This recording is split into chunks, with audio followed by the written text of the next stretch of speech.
What's up, everybody? It's your boy Phil Shock and the Dynasty Tedrock here, back with yet another draft analysis for you guys. I know I'm giving you guys probably way too many leagues right now. It's like Surge may or may not be done. Right now, we have RGBL that's going on, we have APA that's going on, and we have the new league that's going on. But I have a feeling we can get this league done within the time frame, and I have just enough time. I can't take in any more leagues though, and some of the leagues I have signed up for are not starting until I believe the beginning of January or a little early January, and another league won't start until around February. So, if anything, I should have some squeezability time for this league and for my other league when I start doing them. So, there's that as well. But what I'm going to be doing, and this is kind of what I'm going to be doing with teams I take over slash kind of do, because I basically redrafted this entire team except for the first pick. And I'll kind of explain why in the same time. But first off, you guys are excited to be liking already. Subscribe if you're new. Join the Full Shocker crew today because you'll be thrilling with the King of the Crew, obviously. And you'll be having a great old time. Excuse me. Having a great old time here. So we are taking over a team for the Silph Company, or Silph Cove, as they like to call it, draft associations. This is a bit of a Ubers based league where you can draft up, kind of like how the BBL has it, where you can draft up to 2 Ubers, but having a budget limit for your Ubers at a maximum of 2 and only 2 that you can get. So definitely something to note there. If you get a certain regular, if you say you get anything in the 30s, and I would say probably like 27 or 8, something like that, you are more likely not going to be allowed to get another Uber. So definitely something to kind of keep note with that. But I went into this knowing that, and I was really looking at the Ubers, and I was really thinking of what I wanted to do, what I wanted to have, and everything in between from there. So that's what I went with. So originally, this team consisted of Eternatus, Mew, Mega Aerodactyl, Heatran, Manaphy, Sylveon, Zarude, Palisade, Chinchou, and Abra. Now, this team was not bad. This team is currently 1-3 due to inactivity from a player. We still have to play Week 5. I did reach out to my Week 5 opponent, and I will be allowed to use my new team for the Week 5 matchup, so that's going to be really good there for us. Otherwise, we would have used the original team for Week 5. Which is another reason why I'm showing you guys the original of this team, because that would have been also the team we would have had to use for Week 5 if that was the case. But looking at this team definitely screams about a couple of pieces of my team. Now, here's the thing about this. Hidden Power and Pursuit were banned, but there were some other things I believe that were Gen 8 banned are allowed. So I believe moves like Return, moves like Tail Glow and stuff like that were allowed. So you may be questioning, like, wait, why drop Manaphy if Tail Glow is probably allowed on that thing? Well, I dropped Manaphy for that reason because of the fact that I have Manaphy in another league, and I don't like to sometimes overlap the Pokemon I use. I want to use some Pokemon I haven't used before, some Pokemon I haven't tried, and stuff like that. I want to be kind of different with how I draft mons, unless there's something that I just could not resist and needed on my team. So looking at the original team, it was Eternatus, Mew. Mew I would have loved to have kept actually. Mew would have I think fit. Mew was actually I think the kill leader for the team actually before I took it over. Mega Aerodactyl obviously would have been a fan favorite of mine. Heatran again would have given another chance to try Heatran since I've never really used Heatran. Plus I don't really rate it that high up. Manaphy also would have been a good use of another water type. Would have been really good. Sylveon, old reliable fairy that I need. Zarude, obviously a mon I have had some good success with the 1 or 2 times I've ever used it. Piloswine, a little low tier that I have used before once, only once really, and it was decent. Never got a chance. And then there was Chinchou and Abra, which I was never bringing into a game ever. So in theory, this was basically an 8-man team, even though the maximum you have to draft is 10 to 11 Pokemon. So unfortunately, I would have been done with 8-man team, and I think my team definitely was going to be crippled by that ruling. So, because the maximum you can get is 10 to 11. So what I decided to do with the approach of this draft, excuse me, with the approach of this kind of idea of a takeover and what I wanted to draft and stuff like that, I wanted to make sure I was getting the best value for my team instead of just getting like just trash stuff. No disrespect to Chinchou and Abra, because they are the homies. But yeah. So I decided that was looking at the Ubers, and I did ultimately decide to keep Eternatus, as I'll break down why. I kept Eternatus because I think this was just one of the mons I couldn't really get rid of, and I was not gonna be allowed to get another Uber with that. And I was definitely looking. There were things like Kieran Black, and then there were some other things I could have paired, like with Zamazenta Crown and stuff like that, which I think would have been so good. And I could have really done that, and that would have been so good. But I don't think the pairing would have been good. I feel like pairings were something that was a big factor into that. Excuse me. So I ultimately just did not go with it. I really, really wish I could have maybe changed my mind on some things because there was Genesect still, and obviously you've seen how Genesect has worked for us in the past, and it would have been an amazing steel type to pair with this, obviously. But fortunately, it was the way it was at. So this was the original team. So let's kind of go over the team that I decided to go with here. So like I said, I kept Eternatus. So Eternatus basically was my first pick. Is And we're going with Echo Skeleton. It's white exoskeleton, but I don't know how to spell it. So we're just going Echo Skeleton. Just kind of get the idea of it. This thing is disgusting. This thing is so thick. This is so offensive. This is so fast. This thing is definitely bulky. This thing is stupidly annoying. This thing, for some reason, gets cosmic power, which is, oh, God, just insane to me. I have faced this thing before. You guys have, no, you guys have not, I don't think. Yeah, you guys actually didn't ever saw the Ubers League we did for the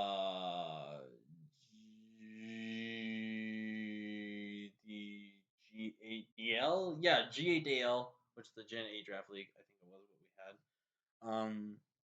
We didn't we did I didn't upload that. I was planning to upload and I kind of backed out of it last second out of uploading. And I faced this thing before, and I had to face it I think twice. This thing is stupidly annoying to kill. This thing is so hard to win. Like, this thing was just an annoying mon. It was so hard to beat. Try to prep for this thing and just trying to counter it. It's just so bulky. It's so offensive as well. It gets access to recover, which is also really annoying on this mon. And pressure is just stupidly annoying as well. This does give me, I believe, a toxic spikes user, if I am pretty sure. Also, just looking at the move, like, look at this. Like, this mon has got stupidly good broken coverage, which is really, really good. It does get access to toxic spikes, so it gives me a toxic spike setter. It gives me even a really good screen of user. And like I said, this thing freaking gets cosmic power. Why? I don't know. Don't ask me. This thing even gets things like Mystical Fire, which is really good coverage options and everything like that. It's just a stupidly good offensive Pokemon. Very limited coverage, I will agree on that. But just an offensive monster regardless. It's just so hard, man. And this is one of the best fairy killers out there. Because no fairy really revenges this thing unless they're really like keep a berry and they're very defensive. So I felt like there was a really good reason to keep Eternus. Again, that elite speed was also really good since a lot of things in the Uber format, the same company outspeeds a lot of good Ubers in the draft setting. Going with my second mon, I decided to keep. Second mon I would picked up. I actually went with Mega Gallade. I actually was kind of surprised Mega Gallade was still on there. I know Ubers, and Ubers is kind of where some really good Uber. Like, I was debating on getting Mega Metagross, which definitely could have given me a second Uber, but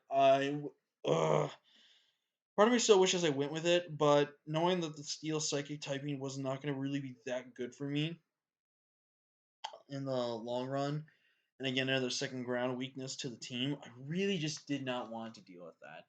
But I ultimately went with Mega Gallade because I've had success with Mega Gallade. If you guys remember, wait, this thing is Air Slash. When did I know that? Uh, this thing's very good. This thing is relatively decently defensive. This thing is a very offensive monster. It's very fast, and the 110 speed, which works pair really beautiful with Eternus' speed tier as well. And this thing, I have won a championship before. I have done a really good success with this Pokemon, and I'm just really wanting to give it another try. The second time I used it, definitely I did not give it the best performance it could have shown, but it was definitely a good mon. So I'm definitely looking forward to using Mega Gallade again. It's been so long since I've tried this Pokemon, and again, I'm just really excited. And just like I did in the one league, I believe it was actually Sunset Showdown that we did this for. We got this pair again somehow, and I also forgot to make this thing shiny. We somehow got this pair again, where I got Celesteela, and I'm honestly gonna not lie to you guys. I was actually surprised to see Celesteela was still in this. And Ubers, yeah, most of your better Ubers have Steel typing, have Flying typing, for a majority of all of them, right? But this still, to me, even though it's not an Uber, this is a great Uber counter to a lot of Mons out there. This is a very fantastic counter to a lot of certain Ubers out there that was specifically made. This thing is so good offensively. This thing is so good defensively as well. I can tailor make this mon every single week I wanted to. Obviously, yes, it has been proven that I have run this thing more towards the offensive side, which if it ain't broke, don't fix it type of thing, in my opinion. Like this thing is so good. This thing is just coverage wise just so amazing. I can like I said, tailor made this Pokemon every single week. We're naming it Tilted Towers because of the Sonic fanfic reading for the Sonic 06 thing. If you've seen that, yeah, you're amazing. If you haven't, go watch it. It's funny. Then I actually went with Alolan Ninetales. This definitely seemed a bit of a risk pick. I definitely feel like, just with the fact that again, with Ninetales, it doesn't hit that hard. It really doesn't do too much in terms of a draft league setting. But there's one thing this thing does, and that's support a team, and that's with one move, and that's Aurora Veil. And right now, you can definitely tell going from here all the way into my last like two to three picks, I've got no real hazards besides toxic spikes. So I just I invite hazards get stacked up on me for sure, obviously.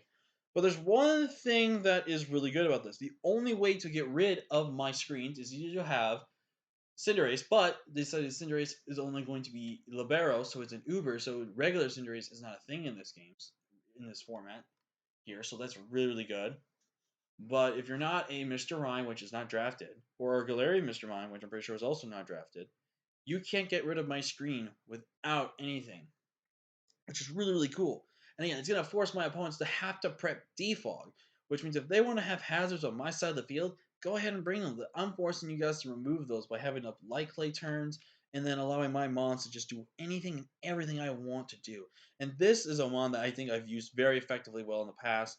I have paired this thing off with things like Cobalion and make weakness policy, Rock Polish Swords Dance. Cobalion said seriously just almost six, and almost pretty much just got 6 kills, if not most of the kills in that one match. It's just a good Pokemon.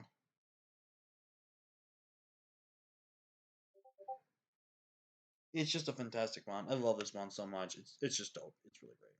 It's good, reliable. I used this actually paired with a rain team before, and it actually works really, really well with that contrast. So definitely something to note there.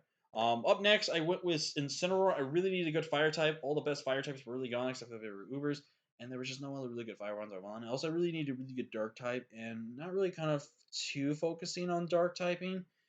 Wasn't a lot of great darks left on the board, and I think one of the best darks left was Incineroar, and I think Incineroar just fits really good. It's Intimidate supporter, which is really good.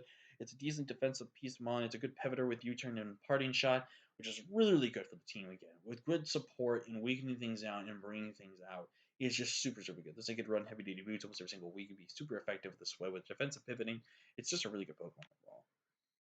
Up next, I didn't have an electric type and I didn't have a water type, and I really needed it. It was my first roughly 3 to 4 picks. I was over about 60 to 80 in my points out of 130, which I forgot to mention is a 130 point budget. And my first 3 to 4 picks, they crippled my budget. It's incredibly. So I really had to play smart, kind of lowering my budget a little bit. The lowest one I actually drafted is actually a 3 point mod, which is actually just proves that we went as low as 3 points with this draft, even though we technically didn't have to go lowest 3 points. But Rotom here, Rotom I have barely gotten the chance to use. I used it the one time in that one league with the GADL, and another league that I don't think ended yet had ended early before I had a chance to use it. And I love Rotom Wash. Rotom Wash is so good. This thing is a defogger, which is really something my team really needed in terms of hazard removal. The really good thing is I don't ignore my screens, which is really good. It's only my hazards, which if I don't even have hazards, that's fine with me.